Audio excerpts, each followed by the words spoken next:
ज़्यादा चाहिए तो मैं इसी में ही कूद जाऊँगा, जहाँ मछलियाँ तैर रही हैं ना, मैं इसी में कूद जाऊँगा कि इतने सस्ते में इतना कुछ मिल रहा है। अब आप कह रहे हो कि नहीं मुझे इससे भी ज़्यादा चाहिए। हाय फ्रेंड्स, मैं Bharat Kapoor open to explore से। इस वीडियो में मैं आपको दिखाऊंगा कि अगर आप पोखरा आ रहे हो और आपको हॉस्टल में रुकना है, चीपेस्ट स्टे 350 रुपये में, इंडियन रुपीज़ 350, और अगर आप नेपाल के पैसों की बात करोगे तो 550, 560 रुपये। अगर आपको रुकना है तो आप कहाँ रुक सकते हो। तो चलो मैं आपको अपना कमरा दिखाता हूँ, चलते हैं मेरे कमरे के अंदर। ये कमरा मेरा अकेले का नहीं है, वैसे 201 नंबर है।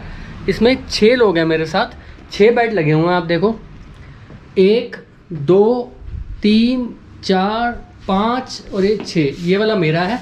और इस रूम में अभी तो फ़िलहाल 2 ही लोग हैं, एक मैं हूँ और एक ये लड़की है, पता नहीं जर्मन बोलती है या जर्मन बोलती है या फ्रेंच बोलती है, इतना पता नहीं, ज़्यादा बात हो नहीं पा रही। कम्युनिकेशन गैप हो रहा है बहुत ज़्यादा। हिंदी उसको आती नहीं, इंग्लिश वो ठीक ठीक बोलती है, और लैंग्वेज में क्या ही बात करेंगे हम। ठीक है जी, नहीं थोड़ी बहुत बात तो होगी रात को कि भाई लाइट वाइट बंद कर दूँ।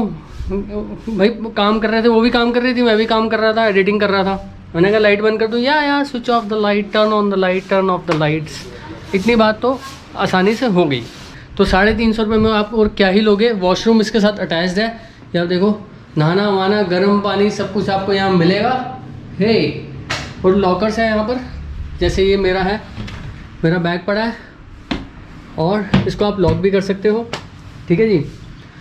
इसके अलावा आपको कंबल, रजाई भी मिल जाती है, क्योंकि रात को यहाँ ठंड हो जाती है, एसी की ज़रूरत नहीं होती। और मेरा लैपटॉप तो यहाँ लगा ही हुआ है। वाईफाई आपको पूरे हॉस्टल में मिलेगा, वाईफाई की कोई दिक्कत नहीं है। अब चलते हैं बाहर, और आप यहाँ से देखो बाहर का व्यू। यहाँ जाली वाली भी लगी हुई है वेंटिलेशन के लिए, और शीशा, और ये तो है ही है, इस तरफ भी है। और अब बाहर का व्यू देखते हैं, चलो। ये देखो आप,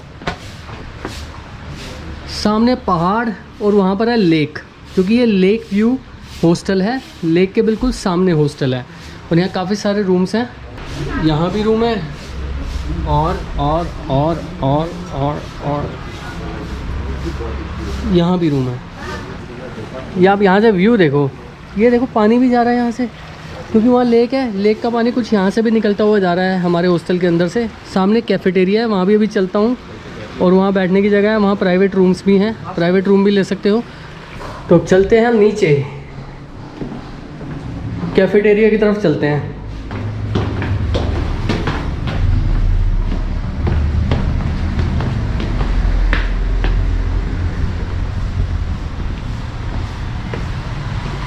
ये हॉस्टल की रिसेप्शन है, हॉस्टल है ये जोस्टल।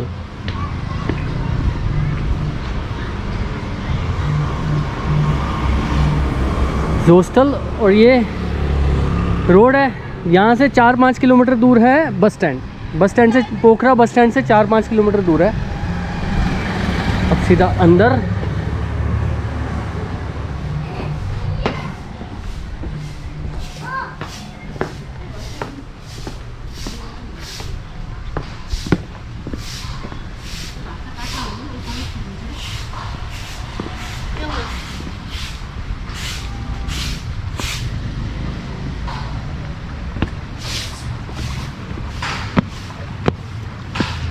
ये जा रहा है पानी, पानी भी बहुत ठंडा होगा ये, क्योंकि आसपास पहाड़ी हैं, पानी तो ठंडा ही होगा।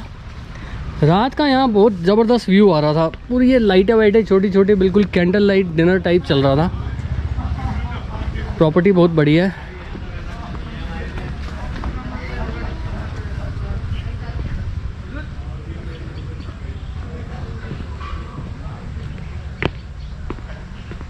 अब आपको मैं कैफेटेरिया दिखाता हूँ, यहाँ काफ़ी लोग अभी ब्रेकफास्ट कर रहे हैं।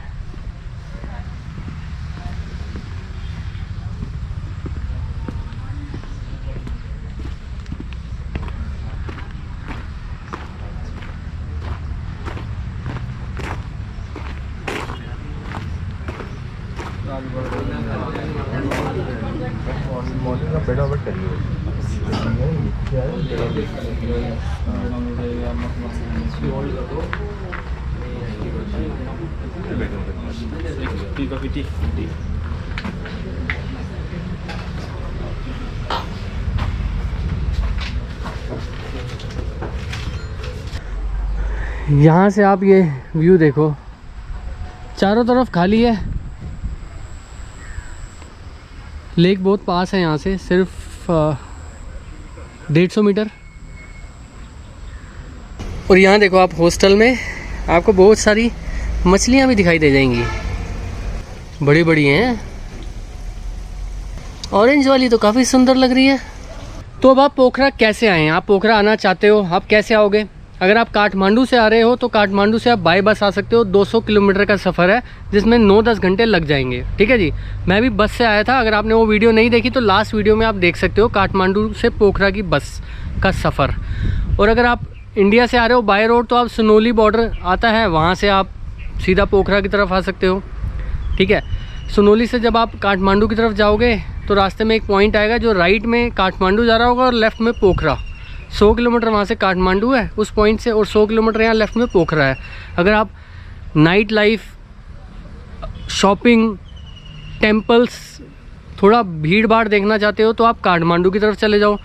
अगर आपको शांति पसंद है, पीस चाहिए और कम लोगों के बीच में रहना चाहते हो तो आप पोखरा की तरफ आ जाओ। यहाँ सीनिक व्यूज़ भी बहुत अच्छे हैं। तो दोनों ऑप्शंस आपके पास हैं। अगर आप फ़्लाइट से आना चाहते हो तो आप काठमांडू से फ़्लाइट पकड़ के भी पोखरा आ सकते हो, और इंडिया से काठमांडू, काठमांडू से पोखरा, ऐसे आपको फ़्लाइट भी मिल जाएगी। ठीक है जी, तो आपकी ऑप्शन है, जैसे आप आना चाहो आ सकते हो। मेरे पीछे आप देख रहे हो ये प्राइवेट रूम्स हैं। प्राइवेट रूम्स यहाँ पर लगभग नेपाली रुपए में 2500-2600 के आसपास है, जो इंडियन में 1500 के आसपास। रेट थोड़ा ऊपर नीचे हो सकता है, सीज़न के हिसाब से ऊपर नीचे हो जाता होगा। और डोम्स तो आपने देख लिए जिसमें मैं रुका था, वो तो बहुत ही सस्ता है, 350 रुपये में। रात को सोना ही तो होता है, बस 350 दिए, सो गए, हाँ नाव आ गया अपना, सुबह फ्रेश हो गए, घूमने निकलो, शाम तक घूमते रहो, रात को आके सो जाओ। ठीक है जी। तो मैंने भी पता किया है, प्राइवेट रूम जो है वो 2000 का भी है नेपाली रुपीज़ में, 2.5 का भी है, 3 का भी है, 1500 का भी है। डिपेंड करता है आप कौन सा व्यू लेना चाहते हो, लेक व्यू लोगे या फिर आप माउंटेन व्यू लोगे, उस पर डिपेंड करता है। तो आप आओ तो आप कभी भी, और प्राइजेस तो आपको पता है कि हर जगह के थोड़े थोड़े चेंज होते ही रहते हैं, तो ये ऑप्शन है। ठीक है जी। अब इतनी दूर इंडिया से आया हूँ तो मैं सोच रहा हूँ यहाँ पर 4-5 दिन तो रुक के ही जाऊँगा। 350 में अगर मैं 7 दिन भी रुक जाऊँ तो लगभग 2-2.5 हज़ार रुपये ही लगेंगे रुकने के। क्यों जी? और वैसे अगर आप कहीं होटल में कमरा लो तो 2-2.5 हज़ार से कम तो कोई कमरा मिलता ही नहीं है। और फिर वो छोटी सी प्रॉपर्टी, यहाँ पर तो पूरा फैला हुआ है, जहाँ मर्जी आप घूम लो। सुबह तो बहुत ज़बरदस्त मौसम था, कल पूरी रात बारिश होती रही। यहाँ बारिश होती रहती है, पूरी रात कल बारिश हो रही थी। अब सुबह से धूप निकली है, मैंने लॉन्ड्री के लिए कपड़े भी दे दिए, धोने वोने के लिए। कपड़े धुल के मेरे आ जाएंगे शाम तक। 150 रुपये किलो के हिसाब से, पर केजी 150 रुपये में आप कपड़े यहाँ धुलवा सकते हो। आप सुबह 10 बजे दो, शाम को 5 बजे आपको बढ़िया धुल के कपड़े मिल जाएंगे। और आपको क्या चाहिए? इससे ज़्यादा भी आपको कुछ चाहिए तो मुझे बताओ, कमेंट करके मुझे बताना है कि इससे ज़्यादा भी आपको कुछ चाहिए। ज़्यादा चाहिए तो मैं इसी में ही कूद जाऊँगा, जहाँ मछलियाँ तैर रही हैं ना, मैं इसी में कूद जाऊँगा कि इतने सस्ते में इतना कुछ मिल रहा है। अब आप कह रहे हो कि नहीं मुझे इससे भी ज़्यादा चाहिए। तो अगर आप हॉस्टल में फैमिली आ रही है तो बच्चा अगर 18 साल से ऊपर का है, ठीक है, पेरेंट्स के साथ, तो वो रुक सकता है, क्योंकि हॉस्टल की पॉलिसी में है कि आप 18 साल से कम के लोग यहाँ हॉस्टल में नहीं रुक सकते। ठीक है जी। आने वाले दिनों में मैं पोखरा घूमूंगा और काफ़ी सारी वीडियोस बनाऊंगा, क्योंकि यहाँ पर मैं कम से कम 1 हफ्ते के लिए तो हूँ। और आपको ये वीडियो कैसी लगी मुझे बताना। लाइक, शेयर, सब्सक्राइब तो आप कर ही देना। और फिर मिलता हूँ आपको आने वाली वीडियो में एक नए एक्सपीरियंस के साथ। तब तक के लिए टेक केयर, बाय बाय।